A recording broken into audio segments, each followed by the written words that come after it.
I'm your host, Felipe Rose, and welcome to the Disco Chronicles and Beyond. This podcast is about the disco era, the music, the culture, and the impact it's had on the world today, and why disco is still so hot. After successfully touring the world for over 4 decades as one of the original co-founders and members of the world-famous Village People, selling over 100 million records, this disco king truly knows a thing or two about the disco era. So sit back and relax and enjoy my conversation with my guest today.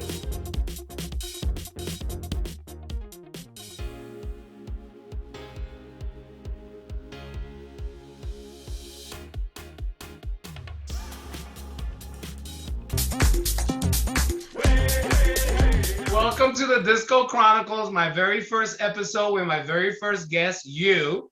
And the thing is that in order for me to pull the curtain back on disco itself, on the industry and the way music was made, the music was pumped out, the way producers wrote these awful contracts, and how certain groups putting out so much music, they were putting out music so fast that they didn't even have an act for it. So they would have to find, so we know disco was a manufactured commodity, not like rock and roll. I love my rock and roll. I go back 1954. I was born in 54. I think we're about the same age, right? We're about the same age. And I have to first of all just say that that speaking to you and doing so much research, I say we know a lot of the same people. Opie and Anthony. Sure. You also know my birthday twin, Howard Stern. January 12, 1954, same birthday. Really? Yeah, so you have a little situation with him in the past, and but I in my research and looking back at your life, you were the original, the innovator of shock jock. You are. Yeah. You are. For my new listeners and viewers who are not familiar with you and your background, is it fair to say that you spent most of your career as a radio DJ? I've spent my entire life as one, really, since I was 16. So that's like 50 years, right? Is it true that you did lose your job at WDAI That's in correct. Chicago, and because the station flipped the format of rock music to disco? Right. I was very successful in Detroit, where I met my still wife. She's not still, like she doesn't move, but we're still married. So I'm in Detroit and I'm doing really well. Like it's the first time in the 10 years of my career that I've actually caught on, and I'm doing well. Don't mind saying, this is W4 in the Motor City, and music is our business. 651. You're gonna make me puke. Me too. This is ELO, Night in the City. ABC Radio hires me to move to Chicago, and they're going to back me, and they're going to, I'm going to be big in Chicago just like I am in Detroit.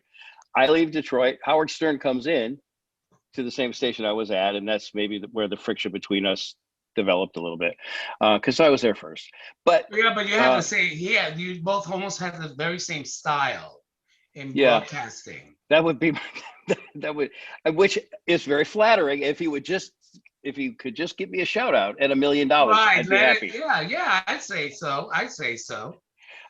So anyway, I came to Chicago, and the station I was working at, we changed to disco. They told me on Christmas Eve. I did my show down on the street, dressed as Santa, down on Wacker Drive.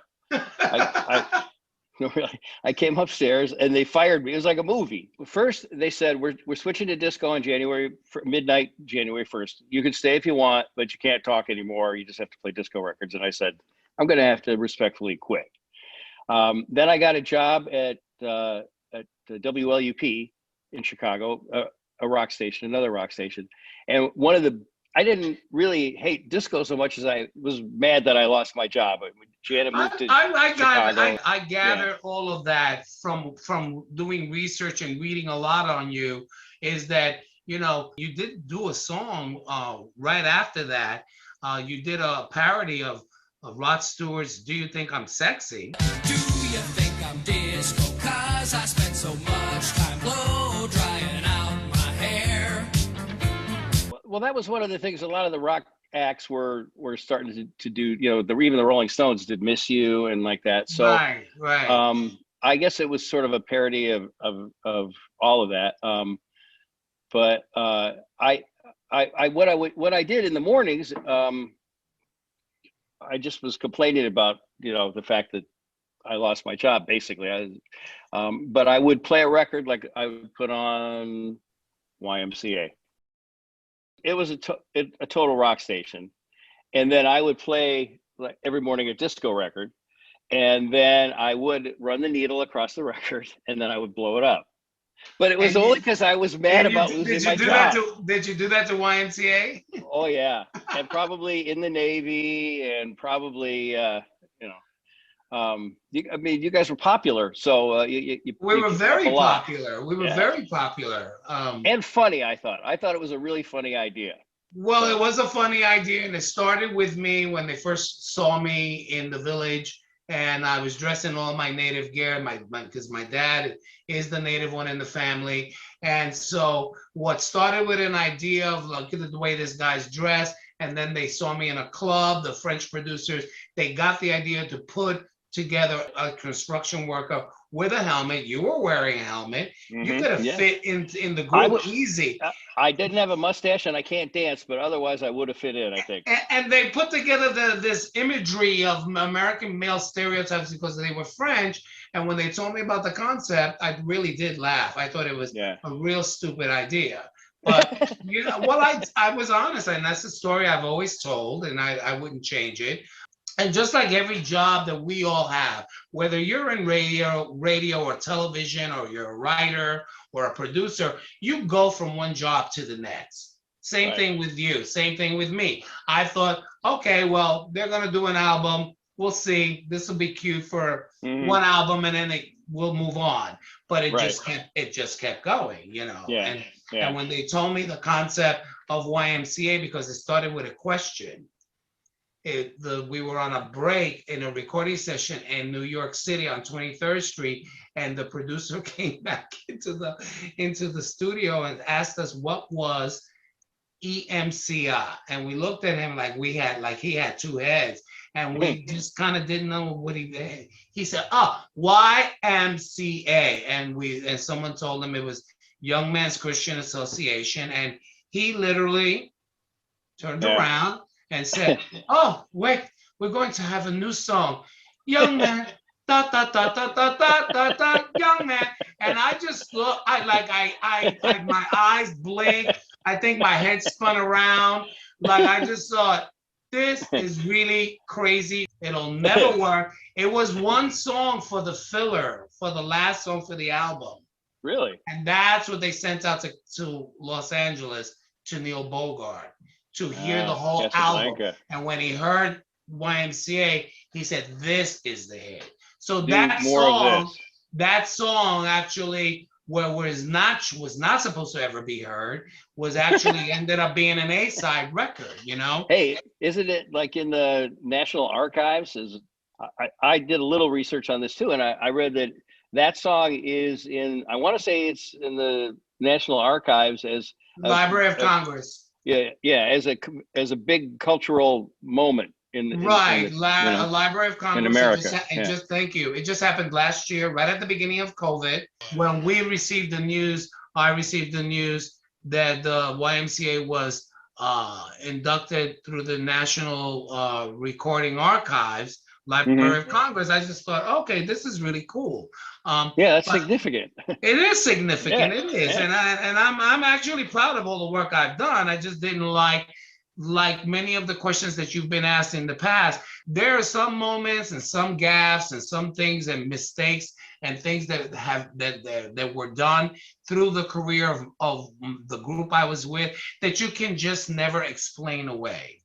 You know, like the head scratcher with the YMCA with Trump. Right. Please take us back to July 12th, 1979, that I think it was the son of the Bill Veeck, the owner of the Chicago White Sox. Yeah, Mike Veeck.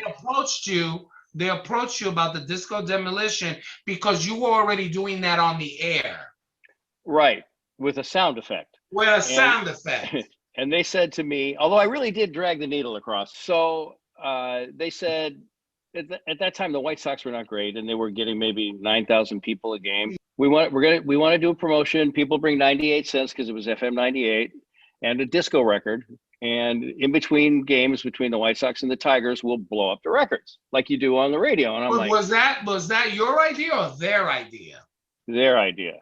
See, but the thing is that history now has it that you were the sole orchestrator, and I'm glad that when we're peeling back the curtain on disco in the first installment of this first episode, it has to be clarified that no, you were invited. That was their idea to explode records. Yeah, I thought it was going to be an embarrassment. I thought it was, because I wore the Army getup and all that. Right. And basically, I just did that because my partner Gary Meyer and I, in those days, made more money appearing at bars on Friday and Saturday nights than we did on the radio. So we had to have some kind of an act to do, right? Sure, right. So that's why I had Do You Think I'm Disco and to Do You Think I'm Sexy and all that. But I thought, okay, if this is a huge success and let's say 10,000 people come, there's still going to be a stadium that's only like 1/3 of the way filled, and it's just gonna look bad. But I showed up anyway, and then 100,000 people showed up. I don't know. All I know is when I drove, Gary and I were on a Jeep because it was the Insane Coho Lips anti-disco army, whatever that means. Right, yeah. And we drove in from center field and we went around the warning track, and people were throwing cherry bombs at us and beer, and these are the people that liked us. They liked you guys. Yeah. Could you imagine if I'd have gone on the field? We're going to attempt the world's largest disco demolition.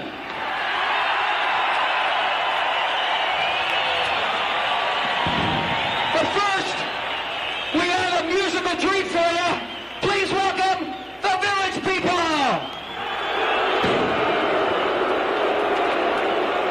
What? You don't like the Village People? Oh. You know what? I know that in later years had you would have brought the Village People in another truck right after you guys. That probably I think that would have been okay. I think it was probably really just a party. It was just a party. It would have. It probably would have. In these politically correct times now, it's become racist and homophobic. It never was. It was just a rock and roll party. With me, this is why I wanted to ask you, because now hearing from you that you didn't expect that this thing would turn into a riot. No, I was prepared just to be ashamed of myself and go home. And so, because I am like many in the gay, black and Latinx and Native American community, and we felt that the message that came out of that was that the Disco Demolition was basically, and Vince Lawrence was the one that quoted this, not you. Yeah. He said, if you're black and you're gay, then you're not with us. Now, these were the undertones occurring while you are being thrown, firecrackers are being thrown at you. The undercurrent message that was coming out of the stadium that trickled across the country was that it was a racist party. And so, to clarify that, I think that like many other people that get caught in a certain part of cultural change, suddenly you become the scapegoat.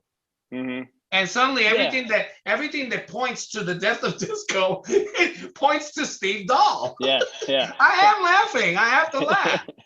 Well, I don't know this Vince fella, but and I'm sorry if something bad happened to him that night, but that was never my intention, and it was never anything that I had any part of, nor would I condone. And if I saw it happening, I would have stopped it. Yeah, because I really think that you were really simply the pawn for a higher purpose. There were a lot of things in play when that moment happened. Disco was over-processed, oversaturated. You had Ethel Merman singing disco. You had John Denver. You had more people singing disco that had no right to even go there. There was so much oversaturation that in all honesty, it's fair to say that the trajectory of Village People came in rather late at 77, in 1977 when we came in. So that all these things were already in play, the saturation of disco, the overload of drugs, the clubs, and suddenly it was just too much and it started to cave in on itself. Yeah, I think so. And also, we didn't, I've read subsequently about, underground, gay discos and all that at the beginning of the phenomenon. I didn't know anything about any of that. And like you're saying that to me now, but I'm now finding out the people that I'm speaking to that I actually know, they're saying the same thing to me like you just said. They thought it was Studio 54 and television and the radio. Yeah. And they didn't know that it was already in existence. Yeah. Right. Basically, you as a radio DJ, you were just really looking out for your best interest. Janet and I got married in August. She moved to Chicago in August. And on Christmas Eve, I had to come home and tell her that I quit my job. So it was personal on that level to me. Wow. And it just sort of, it became this thing because I think, as you said, it was oversaturated. It was also, quite frankly, once I learned what went on at Studio 54, I kind of wish I was there. Now, we didn't do this thing last night as a publicity stunt, but it sure is turning into one, isn't it? Oh, you think so? And what the heck? I'll do whatever you want, just as long as they spell your name wrong. It's the old adage. Disco did die on July 12, 1979. Yeah. Not that you ever knew or didn't think in your mind that that was actually even going to be something that was going to stand the test of time for over 4 decades, but that it actually took us, it blindsided everyone. We had the Live and Sleazy album, which was a live recording and a studio album. Mm-hmm. I love that live album. And then, and there was some rock music in there. And then we had the soundtrack of Can't Stop the Music, with all these big. That didn't help. That movie didn't help. It's the musical extravaganza that launches the 80s. It's Alan Carr's Can't Stop the Music. You have a book, Disco Demolition. How long did that take you to write, or was it already written and you just kind of threw it together? I whiffed it. I was the whiff. Dave Hoekstra with Steve Dahl. I just wanted, there's a lifetime friend of mine, Paul Natkin, was the photographer on the field, and he's the one that got all those great photos. And so I wanted to get those photos in a book, and I wanted to, just to kind of give an oral history of what happened that night. And so that's basically what the book is. Right. It's over the years I've spoken to various people about making a movie about it, and I don't know if that's ever going to happen or if it's something that needs to happen. I think most people I know, I don't know of anyone who was there who thought that it was anything other than a fun, let's go to the ballpark for $1, steal our sister's, Donna Summer album or whatever, and we get high and maybe get sold some beer, because I think the drinking age was 18 then, and have a rock and roll party. That's really all it was. And it's so hard to, when people, they'll say it's racist, it's homophobic, and I'm like, no, it wasn't. And I don't know what else to say. Well, but the thing is, you were defending the same thing with rock and roll when you were doing your rock and roll parodies on the Phil Donahue show, on some show where you were defending where this minister was saying that rock was terrible, it was sexism, and it was full of drugs and this and that. So I think that in every generation we do either fight for something or we just have a disdain for it. How do you feel about the Reverend's misgiving about lyrics and... Well, I think that children were misbehaving long before rock and roll was invented. People have been burning rock and roll records since the 50s. And I think basically when when parents reach the end of their rope and their kids are totally screwed up, they don't know where else to turn, they blame rock and roll. It's a scapegoat. If I was a racist and a homophobe, why wouldn't I take credit for it? Because look how successful it was. I don't think that you're taking credit. I think that all things that when, like, you type in when did disco die, all things point to you. That's all. I know. You know. But what my point is, if my master plan was to be a racist homophobe, I would go, you're right, and look what I did, and look how right I am, and let's stop this and let's stop that. In my research today, I finally looked at Wikipedia about Disco Demolition, and KC, KC and the Sunshine Band, he said he didn't think that I was a racist or a homophobe, just an idiot. I'm just like you. I was at the right place at the right time. Yeah, like you now with Trump and YMCA, you end up getting drawn into this confluence of stuff that has nothing to do with what your original intention was. You know, when the thing is that people didn't understand that, I kept saying to many fans, I don't own the music. I don't own the publishing. That is a publishing situation that has nothing to do with me. So what am I supposed to do? You can't make everyone happy. You really can't. But in doing so, I'm uncovering through this new Disco Chronicles that the best way to understand where we came from, now knowing where you now stand and how you feel about it, where we're now going, that I think that possibly, because we seem to be in a, because of the pandemic, we're in a, we're looking back through the mirror of time, and we're in self-reflection. We're questioning all the things that were not right, that we were a part of, or that secretly we watched, the Little Rascals, and now it's not on TV. And then you've got cancel culture coming in. So we're in a very interesting time, and I'm glad that I got to speak to you, because I wanted to hear from you, because you're right. If you were going to set yourself out to be a racist and throw a party at a baseball stadium, you wouldn't have lasted this long. Right. Well, and I wouldn't keep denying it. I would take credit for it, I guess. I don't know. But all I could do is just keep telling people, no, that's not true. It wasn't true then. When I was 24, and maybe I wasn't woke, but I didn't even know I was asleep when I was 24. Well, and now I'm 66. But who? Yeah, at the end of the day, who was with me with the same situation in the enigma of what people saw as an image, whereas Indian, that was not the word to use. Native American or native. And so people would just point, there's the Indian.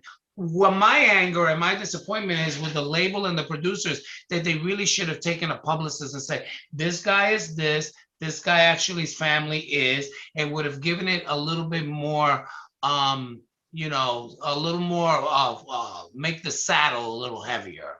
Right. And talk about the male stereotypes and all of that. I mean, there definitely was some stuff that they could have done on their end to maybe make it be a little bit more substantial. I mean, but the thing is, at the end of the day, regardless of where Village People is, and even with this tremendous induction in the National Recording Archives, we took something and gave it more life than it actually deserved to stay.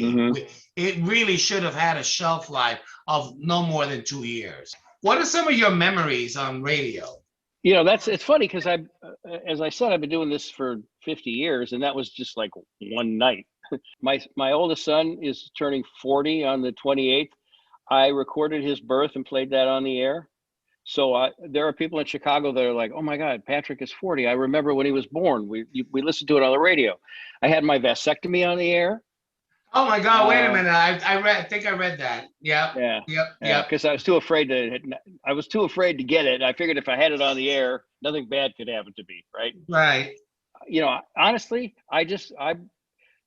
radio is a job where you go in there every day and you try to be, a comfort for people and a meaningful part of their lives. And to me, that's really. You've shared a lot. You've shared a lot of your life, your own personal experiences with your fans. Yeah, I'm not smart enough to make anything up. So where can my fans and hopefully your new fans, where can they reach you? Well, my show is at Dahl.com. My last name, Dahl.com. Doll.com. Okay. And there's a free version of it and there's a subscription version of it. But I'm on Facebook and I'm on Twitter at Steve Dahl Show, and also on Instagram. And but Dahl.com, if you go there, all the information is there. I do find it very interesting that I've only mentioned it to only a few people that are close to me, and my first guest is. I'm really honored. I'm flattered. And the pause that I get. Yeah, the pause. There's sort of, now why would he be the first? I said, well, who do you want me to get? You know, I want to talk to someone. I want to be able to really find out of someone that was colorful, someone that was there, someone that had a direct impact in my life. Oh, okay, it's Steve Dahl. I didn't know what I was doing, and I certainly didn't mean to put anybody out of work or make anybody's life more difficult. So I apologize for that. I don't think that you single-handedly put a lot of disco artists out of work. I think that the industry itself caved in.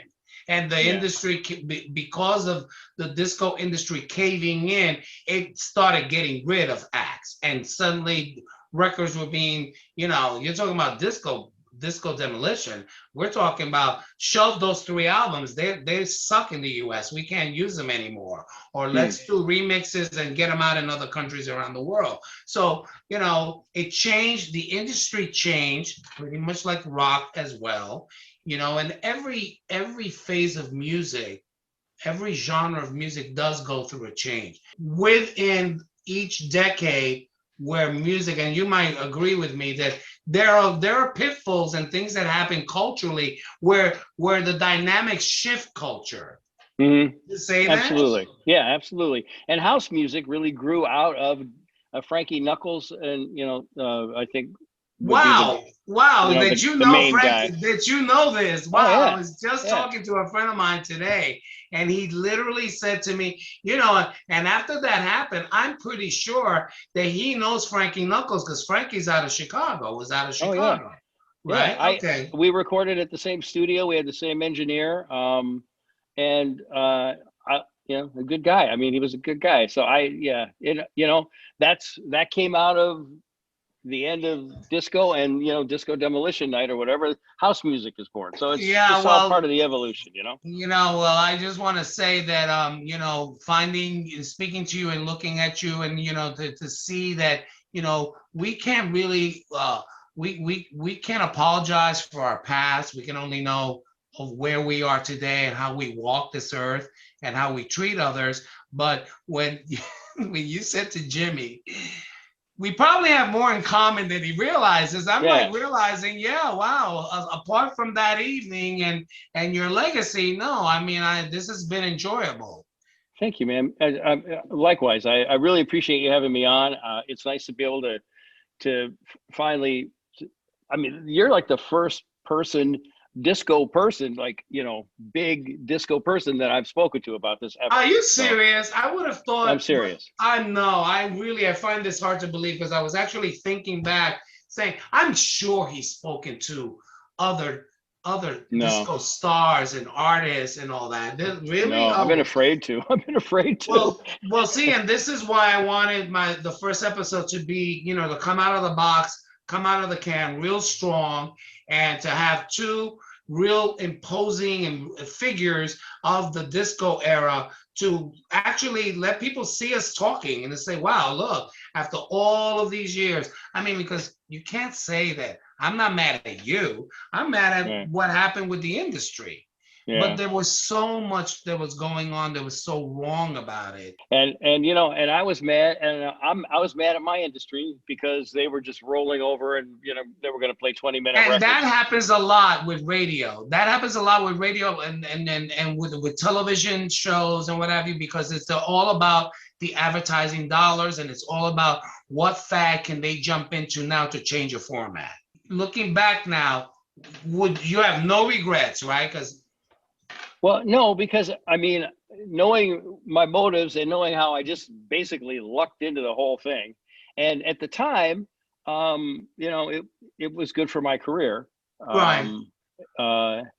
and anybody over the age of 40 hated me in Chicago already. So it was, it was all just, I don't have any. I guess I regret now. As I said, if I caused anybody any harm, because it was like a prank. It was a radio prank, Yeah, I don't necessarily think that you did, and there are many other DJs out there that are not apologizing, and even political people that don't apologize for their actions, and I feel that in everything that I read, you were caught up and you were used as the pawn. They got a good guy with a helmet, with a what do you call it? Infantry jacket. Yeah, and burning. It's not burning books, but almost like burning books or something. Well, exactly. The imagery which was is bad. Actually, Here we go.